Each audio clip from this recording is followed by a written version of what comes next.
Bismillahirrahmanirrahim. Assalamualaikum warahmatullahi wabarakatuh. Bismillahirrahmanirrahim. Wassalatu wassalamu ala Rasulillah wa ala alihi wa sahbihi wa man tabi'ahum bi ihsanin ila yaumiddin, amma ba'du. Allahumma shrah sadri wa yassir li amri wahlul 'uqdatam min lisani yafqahu qawli. Allahumma inna nas'aluka ilman nafi'an wa rizqan thayyiban wa amalan mutaqabbalan.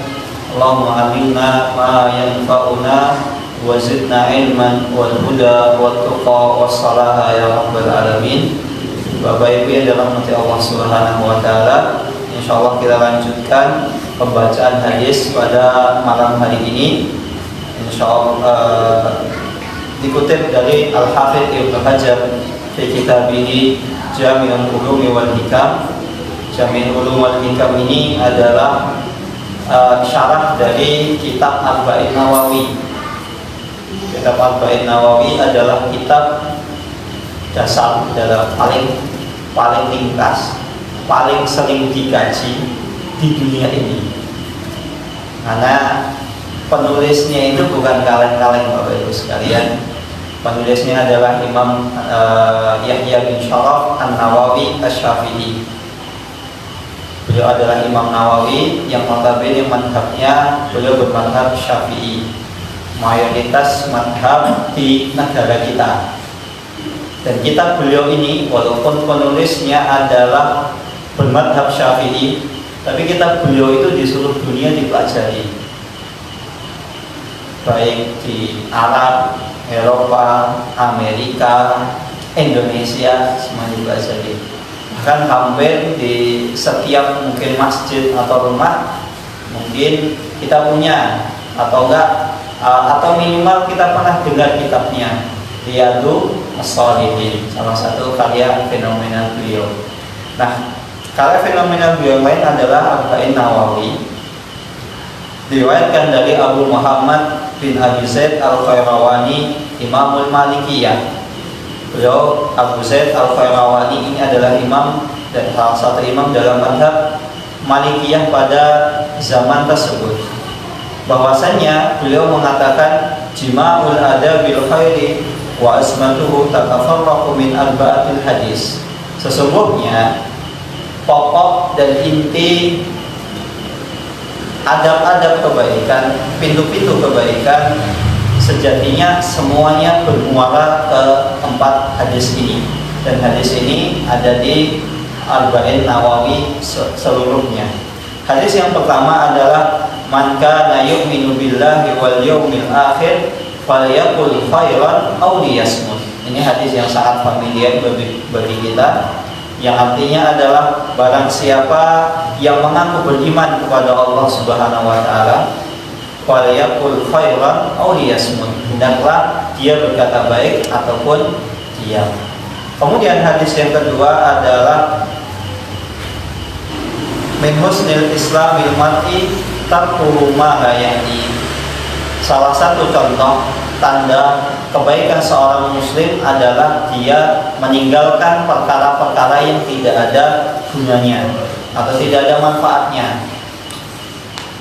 Kemudian hadis yang kedua adalah hadis aslinya sejatinya adalah hadisnya panjang namun diringkas, diambil intinya adalah la ta'dau, janganlah marah. Adapun hadis yang keempat adalah al-mu'minu yuhibbu li akhihi ma yuhibbu li nafsihi. Seorang mukmin sejati, seorang mukmin yang baik adalah seseorang yang mencintai, suka li akhihi ma yuhibbu li nafsihi. Artinya adalah dia memperlakukan saudaranya sebagaimana dia suka untuk diperlakukan. Jadi saya kalau misalnya saya mau amal sama orang, disikapinya bagaimana, nah seperti itu saya juga mensikapi saudara kita. Dan umumnya mensikapi seseorang itu kan umumnya orang tidak suka orang gampang mengemut, cemberut, nah begitu. Walaupun kabar diberi kabar mungkin kurang mengenakan, tetap senyum agar apa? Menenangkan. Nah seperti itu. Bapak Ibu sekalian, mari kita bahas satu persatu hadis, 4 hadis tersebut, karena sejatinya semua perkara, semua hadis-hadis yang berkaitan tentang perkara adab yang pernah diriwayatkan dari Rasulullah SAW, dari sabda beliau, sejatinya semuanya bermuara ke 4 hadis ini. Hadis yang pertama adalah man kana yu'minu billahi wal yawmil akhir falyaqul khairan aw liyasmut. Ini artinya apa? Adab yang pertama agar kita menjadi orang yang baik, orang yang berbudi pekerti mulia, orang yang dicintai oleh orang lain, disenangi, adalah yang pertama siyanatul lisani, yaitu menjaga lisan. Dan menjaga lisan ini, Bapak Ibu sekalian, ini perkara yang simpel, perkara yang sebenarnya dasar. Seseorang akan diketahui apakah dia orang baik ataupun tidak dari lisannya. Misalnya ketika ngobrol, kata-katanya lembut, kata-katanya sopan, kata-katanya enak didengar. Ini menunjukkan orangnya pembawaannya orangnya tenang, orang yang menyejukkan, orangnya santai. Berbeda kalau misalnya orang yang mohon maaf ketika ngobrol satu kebun binatang di absen semua. Nah, ini biasanya tipenya orang yang mohon maaf temperamental, pemarah. Kalau orang misalnya orang pembawaannya adem, sejuk, santai, nggak mungkin orang dikit-dikit ngomong kasar. Maka siyanatul lisan, menjaga lisan, menjaga ucapan, ini adalah hal yang dasar dari seseorang. Seseorang bisa diketahui ini orang baik atau bukan, yaitu dari lisannya. Dan kemudian menjaga lisan di sini maksudnya adalah seseorang menjaga lisannya di sini maksudnya adalah seseorang menahan dirinya dari perkataan-perkataan yang tidak ada faedahnya. Dia mengucapkan perkataan yang kira-kira hanya ada faedahnya. Kalau nggak ada faedahnya ya sudah, ditinggalkan. Nah, sejatinya perkataan-perkataan yang tidak ada faedahnya itu kebanyakan hanya berujung kepada penyesalan. Makanya ucapan seseorang itu sebelum dia diucapkan, seseorang itu memiliki kendali. Tapi ketika ucapan tersebut sudah terlontar dari mulutnya, maka orang tersebut akan dikendalikan oleh ucapannya. Maka ciri-ciri orang yang baik sebelum berbicara dipikir-pikir, dipikir masa-masa, apakah perkataan ini baik atau tidak. Sehingga menjaga lisan di sini memiliki 3 kemungkinan. Kemungkinan pertama, ketika ucapan atau obrolan yang akan dia sampaikan ini jelas, ini adalah kebaikan, tidak ada keburukan, tidak ada efek samping, tidak ada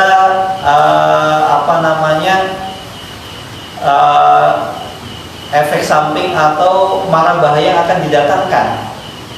Maka ketika itu, maka ucapkanlah perkataan tersebut. Dan sebaik-baik ucapan adalah qala Allah wa qala Rasul. Sebaik-baik ucapan adalah firman Allah dan sabda Nabi Muhammad SAW.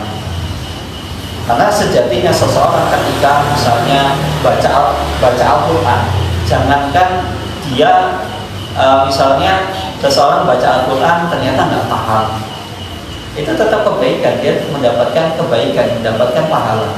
Nggak ada baca Al-Quran itu dapat dosa, nggak ada.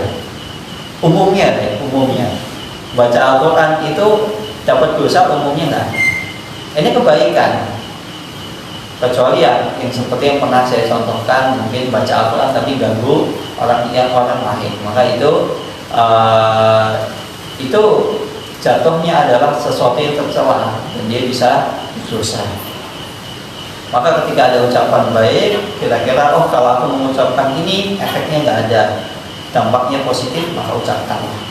Kemudian kemungkinan kedua dari menjaga lisan ini adalah sebelum kita melepaskannya, kira-kira kita pikirkan lebih dahulu, ucapan saya ini baik atau buruk. Kalau ternyata buruk, nggak ada kebaikannya, misalnya contohnya adalah riba, menggunjing, menyebarkan aib saudara, atau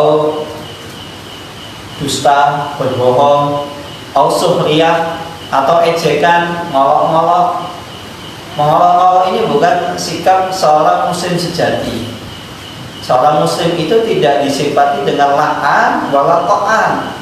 Seorang muslim sejati itu tidak disifati dengan la'an. La'an itu artinya adalah suka melaknat, suka sumpah serapah, wala ta'an, dan tidak suka mencap, menjudge, melabeli, ngata-ngatain orang, dasar kamu ini, dasar ini. Itu seorang mukmin sejati adalah orang yang bisa menjaga lisannya, tidak suka melaknat, tidak suka mencaci maki. Atau ternyata ucapan yang akan dilontarkan ini efeknya adalah namimah. Namimah ini adalah adu domba. Maka kalau kira-kira ucapannya akan terlontar dari lisan kita ini isinya adalah adu domba, maka lebih baik kita tinggalkan. Sudah capek bangsa kita ini diadu domba dari zaman penjajahan Belanda sampai sekarang. Belanda itu Bapak Ibu sekalian bisa menjajah kita 3,5 abad. Itu kuncinya satu, divide et impera, mengadu domba. Kaum misalnya kaum adat sama seperti perang Paderi menggonjol, kaum adat sama kaum agamis diadu domba. Toh alangkah lebih baiknya kita duduk bareng, ngopi, dirembuk, masalahnya gimana. 3,5 abad Belanda itu sejatinya tidak ada sesuatu hal yang bisa dibanggakan dari mereka. Apa yang mau dibanggakan di Indonesia? Negaranya ini kecil. Indonesia kalau tidak diadu domba mungkin ya cuma beberapa hari, seminggu atau 2 minggu Belanda bisa bisa dihancurkan. Ya walaupun mereka mungkin punya meriam, tapi kalau Indonesia ketika itu mungkin tidak diadu domba, insya Allah. Maka adu domba ini udahlah, nggak usah diteruskan. Fitnah sana, fitnah sini, melabeli jamaah sana, jamaah sini, nggak akan ada habisnya. Penting kita fokus belajar. Karena fitnah itu kadang kita nggak tahu. Kita nggak tahu ini apakah beneran atau tidak. Kemudian kemungkinan ketiga dari ucapan seseorang itu adalah imma ayyakuna mustabihan alaihi, yaitu ucapan yang akan dilontarkan ini mustabihan. Mustabihan itu abu-abu, gambling, 50-50, 50% baik, 50% jelek, keburukan. Maka ketika keadaan seperti ini, maka sikap yang paling utama adalah seseorang tidak melontarkan ucapan tersebut. Karena apa? Sesuatu yang gambling, sesuatu yang 50-50, abu-abu, itu minimal terjatuh dalam perkara syubhat. Yang mana Rasulullah SAW pernah bersabda, "Faman ittaqa syubhat istabra'a lidinihi wa irdihi." Maka barang siapa yang terjatuh dalam syubhat, kemudian dia melakukannya, maka sejatinya dia keamanan jiwanya, keamanan martabatnya itu tidak terjamin. Maka Rasulullah bersabda, "Faman ittaqa asyubhat," barang siapa yang berhati-hati dari perkara syubhat, gambling, ini haram, halal, boleh, boleh tidak. Mending kita meninggalkan. Begitu juga dengan perkara ibadah. Kalau kita ragu-ragu, kayaknya ini boleh, kayaknya enggak, mending tidak usah dulu. Dicari dulu kira-kira yang benar itu mana. Terlebih lagi kan sekarang itu terkadang kita bingung ya Bapak Ibu sekalian. Ustaz A ngomong boleh, Ustaz B ngomong nggak boleh. Kadang kan kita ragu. Dan kelihatannya dalilnya dua-dua Al-Quran sama-sama Al-Quran, hadis sama-sama dengan hadis. Nah ketika seperti itu ada solusinya Bapak Ibu sekalian. Solusinya ada yang pertama, kita berdoa kepada Allah. Ya Allah, tunjukkanlah kepadaku sejatinya yang benar itu yang mana gitu loh. Apalagi kita jadi orang awam, bosan, kadang tuh capek. Ini A, ini B, ini boleh, ini enggak. Kan kita bingung ya. Mau baca, misalnya mau nyari tafsirnya, ternyata tafsirnya bahasa Arab. Nggak paham. Nyari tafsir yang bahasa Indonesia, ternyata nggak tafsir bahasa Indonesia atau buku yang menjelaskan tentang hal tersebut, ternyata mungkin nggak ada bukunya, atau ada tapi yang nulis kayaknya kurang meyakinkan gitu. Nah, maka seperti itu solusinya bagi kita yang awam termasuk yang berbicara. Nah, kita berdoa kepada Allah, ya Allah tunjukkanlah kepadaku sejatinya dua hal ini, yang benar itu yang mana. Maka insya Allah Allah Subhanahu Wa Taala itu akan menuntut kita, inilah akan menuntut kita kepada jalan yang terbaik. Dan hal seperti ini tuh bukan hal yang aneh. Imam Syafi'i sendiri, beliau tuh terkenal loh punya qaul qadim sama qaul jadid.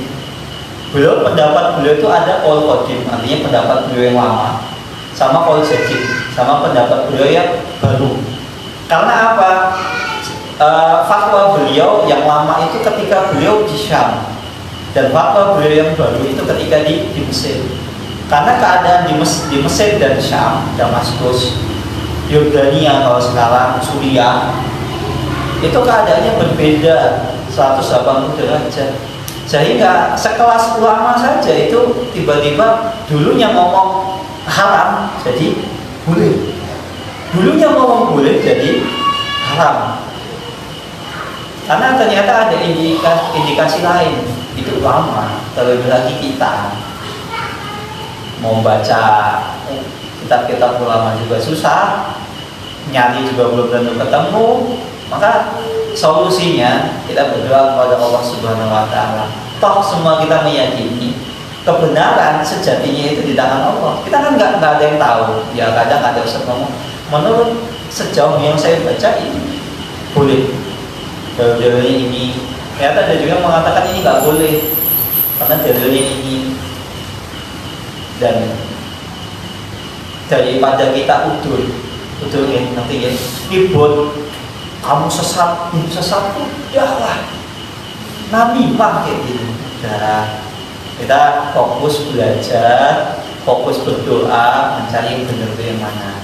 Kalau bingung, minta kepada Allah Subhanahu Wa Taala.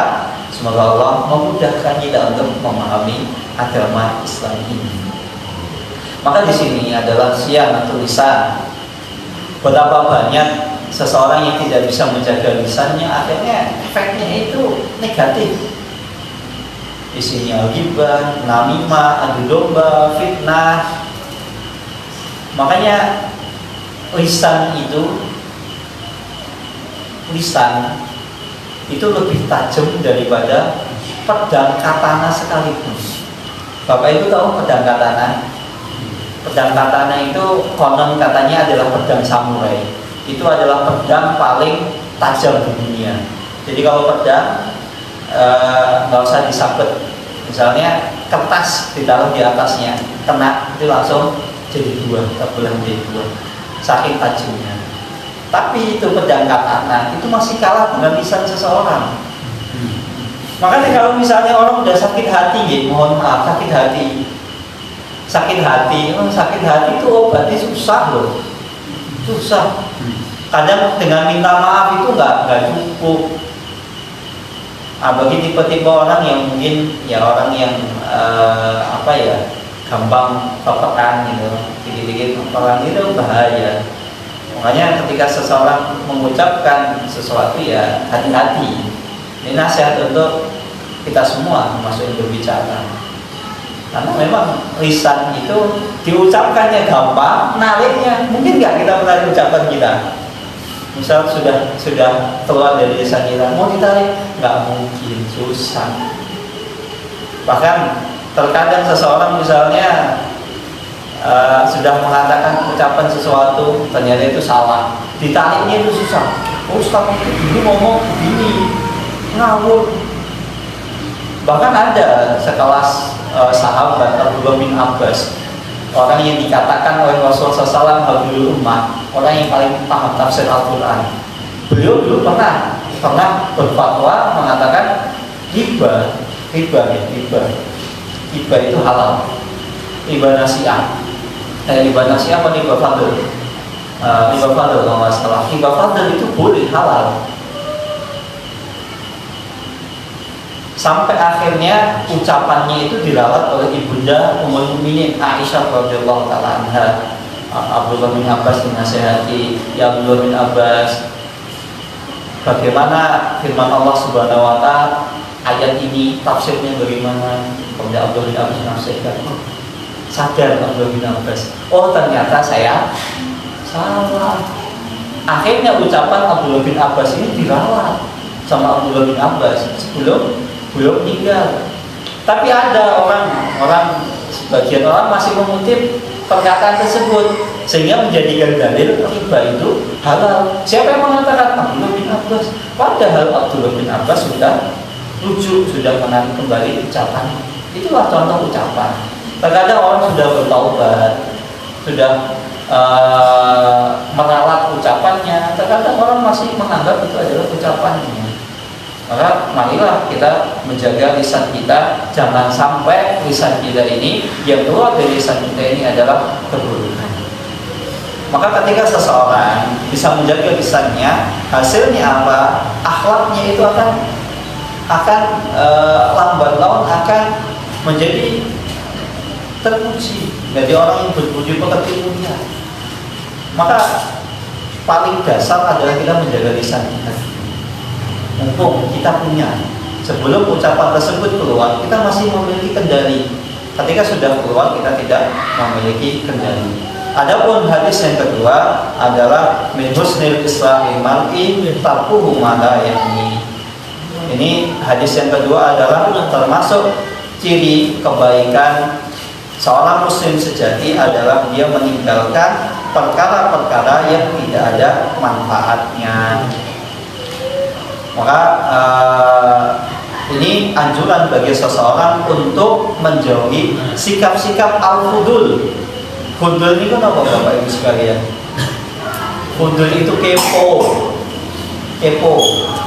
Lantas yang kepo, tahu yang kepo? Kepo itu pengen tahu urusan orang lain gitu. Itu kemarin itu gimana? Lanjutannya gimana? Seru nggak? Kita kurang-kurangi kepo, ikut campur urusan orang lain, nggak ada manfaatnya. Kita ikut campur urusan orang lain, kecuali kita ketika dimintai pendapat, ditanya, kita baru menjawab. Tapi kalau misalnya kita nggak ditanya, kita nggak berwenang, terus kita ikut campur, yang ada apa? Malah seringnya itu menjadi adu domba. Kemudian seringnya menjadi permasalahan yang sejatinya awalnya itu adem ayem, masih dalam kendali, tiba-tiba menjadi apa? Carut marut. Akhirnya perang dunia keempat. Awalnya mungkin ya perkara sepele, akhirnya kita karena heboh, akhirnya kita ikut campur urusan tersebut, nggak ada manfaat. Begitu juga dengan namimah, dengan seseorang adu domba. Adu domba itu manfaatnya apa sih? Nggak ada manfaatnya. Yang ada malah ribut. Awalnya satu jamaah pengajian, akur, terus ribut. Toh kalau seandainya ada masalah, ya bisa diselesaikan dengan baik-baik. Mungkin diajak ngopi. Sini kan di daerah Condong-Catur sepertinya banyak nih tempatnya kafe gitu. Sepanjang jalan kafe, one window, ya diajak ke one window, lumayan ngobrol. Gimana Mas? Bener nggak sih kemarin saya dengar katanya jenengan itu seperti ini seperti itu. Nah itu kalau BN, daripada kita misalnya ada orang ngomong langsung kita telan mentah-mentah. Belum tentu ucapan seseorang itu yang kita dengar itu sesuai fakta. Seringkali ucapan, misal kita dengar dari si A, ternyata si A dengar dari si B dari si C, si D, baru dari sumber aslinya. Nah terkadang ketika misalnya jalur mata rantainya ini, sanad ucapannya ini sudah ke orang kesekian, itu biasanya sudah ditambah-tambahi. Awalnya mungkin A jadi C, jadi F, jadi H, akhirnya kan berubah. Maka ketika ada kabar, ada hal yang misalnya kok kayaknya saya pernah dengar, apa kita kabarin langsung ke orangnya, ajak ngobrol, ajak ngopi. Jangan sampai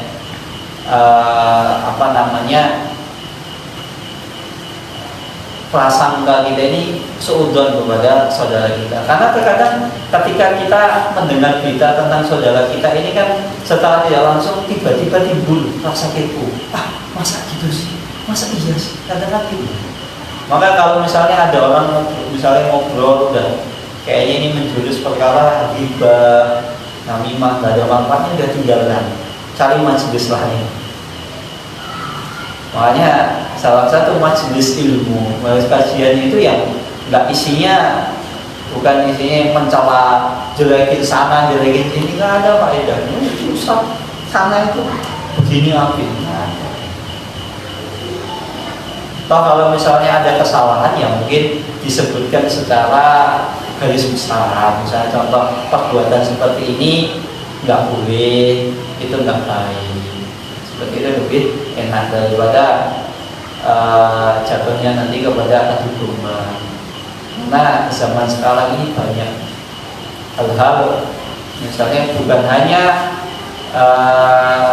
umat Islam dengan non Muslim itu diadu domba, bukan hanya itu, banyak sesama umat Islam itu diadu domba, satu jamaah kajian dengan jamaah kajian yang lain diadu domba. Maka kita perlu tabayun seperti itu. Kemudian hadis yang ketiga adalah la taqdha. Ini adalah hadis yang ketiga, hadisnya panjang. Ketika itu seseorang datang kepada Rasulullah SAW, ya Rasulullah nasihatilah aku, ya Rasulullah nasihatilah aku. Kata Rasulullah SAW mengatakan lah, jangan marah. Ya, ketika kita lihat konteks hadisnya, ya Rasulullah ausini, ya Rasulullah berilah aku nasihat, jangan marah. Ya Rasulullah kasih aku nasihat, jangan marah. Nah, kalau orang ini mungkin tipenya temperamental, minta nasihat kok malah ojo nesu. Ya Rasulullah, ya Kanjeng Nabi, saya minta nasihat ojo nesu. Ya Rasulullah, aku minta nasihat ojo nesu. Kalau ada temperamental, ini Rasulullah ya. Kalau minta nasihat kok malah dinasihati jangan marah. Tapi ternyata Rasulullah SAW ini taqdha, ini beliau memiliki jawami'ul kalim. Sempat kita singgung pada pertemuan sebelumnya, yaitu ucapannya itu pendek tapi maknanya dalam. Nah, kenapa Rasulullah SAW mengatakan la taqdha, jangan marah? Karena ketika seseorang itu marah, maka akan muncul dari diri dia itu sesuatu hal yang di luar nalar. Makanya ada seorang ulama yang mengatakan al-ghadabu awwaluhu jununun wa akhiruhu nadamun. Ini benar Bapak Ibu sekalian. Emosi itu awalnya adalah kegilaan. Benar kan? Ketika orang emosi itu awalnya kan gila, langsung babat sini, babat sana. Misalnya kita ngamuk misalnya, ada kursi diambil dibanting, kemudian ada misalnya istri marah sama suaminya, ada piring diambil dilempar, kemudian ada wajan dilempar, panci dilempar. Awal hujunun, awalnya adalah kegilaan, benar betul. Nah ketika sudah kerja baru sadar, aku mau ngopo ya, piringnya kok tak lempar, kursinya tak lempar, padahal ini kursi satu-satunya. Orang gila bukan? Gila. Makanya ketika awal kemarahan itu, awalnya itu adalah kegilaan. Wa akhiruhu nadam. Dan akhirnya apa, penyesalan. Baru menyesal setelah emosi itu reda. Tadi kan apa ya? Kok tak lempar? Padahal ini piring pemberian, misalnya piring ketika kartu pernikahan, atau misalnya ini kursi pemberian orang tua, kan nyesel akhirnya. Makanya ketika seseorang itu emosi, maka nasihat Rasulullah SAW, ketika seseorang sedang emosi, sedang marah, ketika dia posisinya berdiri, maka diperintahkan untuk duduk.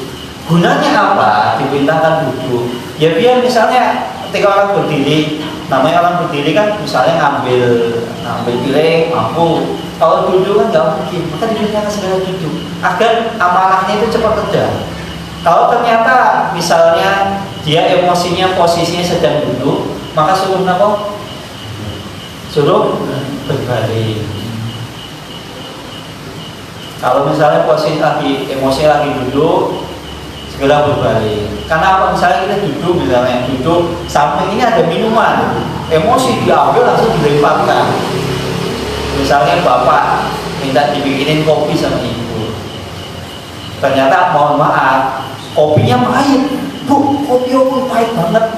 Ya iya, namanya kopi ya pahit gitu. Kalau kopi manis ya bukan kopi, namanya teh. Mulai ketika lagi posisinya duduk, ada minuman diambil langsung dilempar, disiram. Maka ketika duduk emosi marah, sedang amarah, posisi duduk diperintahkan untuk berbalik, tiduran. Kalau ternyata misalnya emosinya atau marahnya posisinya sedang berbaring atau tiduran, nah bagaimana solusinya? Biar amarah kita cepat reda, Bapak Ibu sekalian. Kenapa? Pindah tempat duduk segera. Misalnya udah emosi, misalnya bapak marah-marah, ya ibu dengerin sebentar, terus limpah, langsung nggak usah diladeni. Apalagi kalau ibu kalau bapak, kalau ibu marah, dengerin orang, udah dengerin aja, itu jalan aman. Ditanggapi malah ganti, langsung pindah tempat duduk malah ya tadi, makanya dengerin. Oh iya bu, ya. Ya walaupun misalnya yang salah ya ibu, ya sudah dengerin aja dulu. Apalagi kalau misalnya ibu itu curhat, lagi curhat. Kadang perempuan itu, mohon maaf ya, bukan bermaksud untuk menggurui. Psikologi perempuan itu memang banyak bicara. Makanya tidak heran perempuan itu sering curhat. Maka ketika curhat ibu-ibu, curhatnya itu pastikan di tempat yang pas. Misalnya curhatnya kepada suami, dan suami sebagai orang yang dicurhati udah diem aja. Kadang istri itu curhat itu nggak minta solusi, cuma minta didengerin udah. Oh iya, oh gitu loh bu, oh gitu dik. Udah selesai, tenang. Kadang ketika kita misalnya istri itu curhat, kita ngasih solusi itu malah bapak, mas nggak percaya sama saya, kan gitu. Tapi kalau istri mau curhat ya justru oke wae lah. Makanya ketika seseorang sedang marah, emosi, posisinya misalnya terlentang, sedang tiduran, maka segera pindah posisi, segera pindah tempat duduk, pindah tempat. Jangan sampai emosi tersebut itu berlarut-larut. Karena ketika emosi sudah membuncah dalam diri seseorang, itu yang muncul adalah kegilaan seperti tadi, dan berakhir sebagai penyesalan. Kemudian Bapak Ibu sekalian, hadis yang keempat adalah la yu'minu ahadukum hatta yuhibba li akhihi ma yuhibbu li nafsihi. Tidak dikatakan seseorang beriman kepada Allah Subhanahu wa taala sampai dia mencintai, dia mensikapi, dia memperlakukan saudaranya sebagaimana dia suka untuk diperlakukan. Ini yang keempat, ini tandanya apa? Salamatus sodr. Salamatus sodr itu apa ya? Saya tadi lupa istilah bahasa Jawanya itu. Orangnya itu legowo, legowoan bahasa Salamatus sodr. Jadi orangnya itu legowoan, orangnya nggak gampang baperan, nggak gampang emosi. Ini ketika menghadapi seseorang. Tapi ketika bersikap kepada orang lain, dia mensikapinya dengan cara sebagaimana yang dia sukai. Misalnya saya suka ketika bertamu, misalnya dibawain oleh-oleh, ya sudah, ketika kita bertamu kepada saudara kita, tetangga kita, misalnya bawain oleh-oleh. Ya walaupun misalnya ya raketan jeruk satu gitu minimal, atau apel satu, kalau nggak ada jeruk apel ya misalnya bawain satu botol aqua gitu. Walaupun mereknya misalnya Le Mineral gitu, nggak apa-apa. Maka ketika kita suka, misalnya ada orang bertamu kepada kita, kita bawain oleh-oleh hadiah. Maka ketika kita bertamu kepada orang lain, ya minimal kita bawain oleh-oleh. Ya kita memperlakukan orang lain itu sebagaimana kita suka diperlakukan. Kita mensikapi orang itu sebagaimana kita suka disikapi. Misalnya ada orang curhat, senangnya gimana ketika orang curhat? Didengar, nggak ditinggal pergi. Kemudian ketika misalnya ada orang minta tolong kepada kita, ketika kita minta tolong kepada orang lain, kita pengennya gimana Bapak Ibu sekalian? Ya ditolong. Nah gimana kalau misalnya, wah ternyata dia minta bantuan yang saya tidak mampu gitu. Ya ketika kita misalnya tidak mampu, ya kita pertama kita bantu sebisa kita apa. Selama bantuan ini, sesuatu yang diminta ini bukan perkara maksiat gitu. Contohnya kalau maksiat itu, mas tolongin aku, kamu jaga di depan rumah itu, saya tak masuk rumah tetangga, mau ngapain nyolong, ya itu nggak boleh. Maka selama ini bukan hal-hal yang berbau maksiat, kita mampu, ya kita bantu sebisanya. Agar apa? Ya ketika seseorang kita suka disikapi oleh orang lain seperti itu, maka kita perlakukan orang lain juga sebagaimana kita suka untuk diperlakukan. Dan Allah Subhanahu wa taala pernah berfirman, "Wala taj'al fi qulubina ghillan lil ladzina amanu." Ya Allah, jangan jadikanlah di dalam hatiku ini ada kerak, ada kotoran. Karena ketika seseorang, orang yang legowo itu susah untuk memperlakukan orang lain sebagaimana dia suka untuk diperlakukan. Terlebih lagi ketika kita bertemu dengan orang yang kita benci. Maaf, 2 menit. Misalnya ada orang yang kita benci, musuh kita misalnya, mungkin ya kita berlaku baik kepada orang tersebut susah. Kecuali orang-orang yang legowo, ya sudah lah, kalau dia pernah berbuat buruk kepada saya, pernah mendolimi saya, sudah. Nggak ada manfaatnya saya membalas keburukan dengan keburukan. Maka keburukan ini mata rantainya harus segera kita putus. Kalau misalnya kejelekan dibalas dengan kejelekan, mau sampai kapan? Kejelekan misalnya saya pernah ditipu, saya tipu balik. Maka yang ada nanti malah perpecahan di antara umat Islam. Padahal Allah Subhanahu wa taala dan Rasulnya mencintai seseorang yang seorang muslim yang kalbunyan yashuddu ba'duhum ba'dha, seorang muslim yang bagaikan bangunan yang saling menguatkan satu dengan lainnya. Wallahu taala a'lam bishawab. sudah waktunya adzan. Ada pertanyaan, monggo.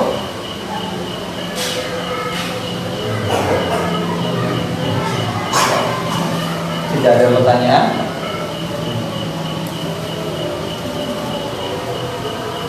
Saya tadi lupa ngecek jamnya ada jam berapa. Tiba-tiba sudah waktunya, mohon maaf.